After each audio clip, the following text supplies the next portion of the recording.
Cinema డైలాగ్లు కొట్టుట్లా అందరేమో గాని assembly rowdy అదే మోహన్ బాబు రూటే సపరేటు. నిర్ణయాల ఈయన రాతలు కూడా మస్తు ఫేమస్ అవుతున్నాయి. కాకుంటే గాషారం బాలేక ఆ రాతలు కూడా సారు మీదనే సెటైర్లు అవుతున్నాయి. ఈ పెద్ద రాయుడు సార్దేదో చిన్న వాడుతున్నదట చూడండి.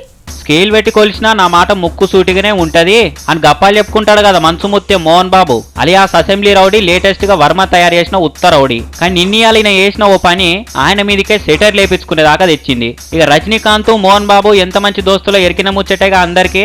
నిన్నయాల రజనీకాంత్ కొత్త సినిమా కొచ్చడాయన్ పాటలు విడుదలకు పెద్ద ప్రోగ్రాం కూడా పెట్టిరు. కానీ ఏదో వేరే పని ఉండి మోహన్ బాబు ఆ ప్రోగ్రాం పోలేదట. అయ్యో బొట్టు పెట్టి పిలిచినా గానీ రాలేదని మనసులో పెట్టుకుంటారు కావచ్చు.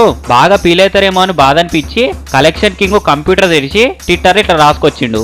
కొన్ని అనుకోని పరిస్థితుల నడుమ ప్రోగ్రాం రాలేకపోయినా కానీ రజనీకాంత్ బిడ్డ శృతి హాసన్ తీసిన ఈ సినిమా సూపర్ హిట్ కావాలని కోరుకుంటున్నా అని రాసిండు. ఈ లిచ్చంత్రం ఏందంటే రజనీకాంత్ బిడ్డ శృతి హాసన్ అట.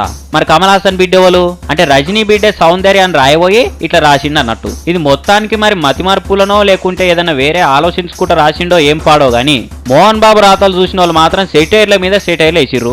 ఏమయ్యా పెదరాయుడు డైలాగులు కొట్టమంటే దమ్ము పట్టకుండా కొడతావు, మరి ఎరైటీ రాతలేందయ్యా పూలిష్గా అని పంచులు కూడా ఇసిరిర్రు. అయ్యో బంబోల జంబా అని నెత్తినోరు కొట్టుకుంటా మళ్ళా రాతల్ని ట్విట్టర్లకెళ్ళి తీసేసిండట. మొత్తానికి అనుకోకుండా చేసిన చిన్న పని అందరితో అచ్చింత లేపించుకున్న దాకా తీసుకొచ్చింది చూడు రే.